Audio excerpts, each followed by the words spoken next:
মহানন্দা নদীর চর দখল করে বিক্রির অভিযোগ উঠল জমি মাফিয়াদের বিরুদ্ধে। ঘটনাস্থল পরিদর্শন করলেন সেচ দপ্তরের আধিকারিকরা।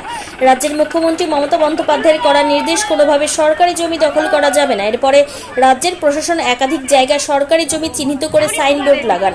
তবে শিলিগুড়ি মহকুমার ফাঁসিদেওয়া ব্লকের ভাতিগছে মহানন্দা নদীর চর দখল করে বিক্রির অভিযোগ উঠল জমি মাফিয়াদের বিরুদ্ধে। এই ঘটনায় ব্যাপক চাঞ্চল্য ছড়ালো গোটা এলাকায়। এই খবর সম্প্রসারণ করার পরেই নড়েচড়ে বসল প্রশাসনিক আধিকারিকরা। শিলিগুড়ি মহকুমার ভাতিগছে মহানন্দা নদীর চর দখল হয়ে যাওয়া এলাকা পরিদর্শন করলেন সেচ দপ্তরের আধিকারিকরা। এরপর গোটা এলাকা পরিদর্শন করেন। এর পাশাপাশি সাধারণ মানুষের সঙ্গেও কথা বলেন। তবে এই বিষয় নিয়ে সাংবাদিকদের কোনো মন্তব্য করতে চাননি আধিকারিকরা। 1.5 বছর আগে কোন বোর্ড লাগাই গেছিল উনি বলেছেন 3 মাস আগে আমরা বলে কমপ্লেইন করেছি। আমাদের কাছে গত আবার বেলারও 34 একর মাটি উল্লেখ করছে, এখানে কম করে 200 একর জমি আছে। অল্প তো ইরিগেশন ডিপার্টমেন্ট আসলো, তার থেকে সবার প্রথমে আমি অসংখ্য ধন্যবাদ জানাবো। আমাদের আছে ক্যালকাটা নিউজ, সিসিএন, আমাদের জি নিউজ সাথে আছে।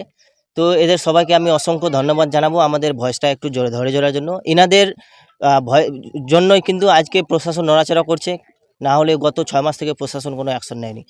এসে আমরা চিঠি করেছি, তারপরে আমরা চিঠি জানাইছি। আর এই যে মাঠটা আছে, মাঠটা তো আপনারা আসলেন, আমাদের এগ্রিকালচার ডিপার্টমেন্ট আসে দেখে গেল।